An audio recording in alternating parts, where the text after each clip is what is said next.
C'est une passion qui ne le quitte plus depuis 2019. Antoine, kinésithérapeute la journée, est aussi ultra-trailer sur son temps libre. Sa discipline, courir en pleine nature sur des sentiers, des pistes, hors des routes goudronnées. Ce qui me plaît dans ce sport, c'est effectivement l'aspect de dépassement. Ça nous permet aussi d'aller visiter certains endroits, d'avoir des points de vue qu'on peut accéder uniquement en courant ou en tout cas en marchant. Cette année, le Vitria s'est lancé un challenge de taille, courir l'Ultra Trail de Nice en septembre prochain, une course de 115 km. Pour s'y préparer au mieux, Antoine s'entraîne régulièrement, mais surveille aussi son alimentation. Du coup, petit déjeuner assez classique pour tous les sportifs, permet de faire la journée, mais également de faire les différents entraînements.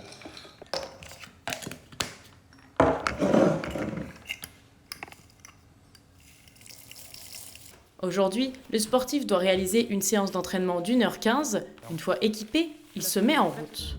Pour pratiquer son sport, le sportif se rend à Couvreau, un spot de course apprécié par les trailers, notamment en raison du dénivelé. Les entraînements, c'est quasiment quotidien, voire bi-quotidien, même si les entraînements ne sont pas forcément très longs, avec évidemment pas mal de courses à pied, mais également des entraînements croisés comme le vélo, le renforcement, la musculation. C'est des volumes de 9 à 12 heures par semaine en général, qui sont répartis avec un entraînement régulier dans la semaine et puis souvent un petit peu plus le week-end.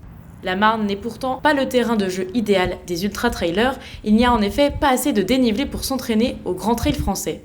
Aujourd'hui, le sportif vitriâtre doit monter et descendre 16 fois cette côte pour obtenir le même dénivelé que sa course prévue à Nice.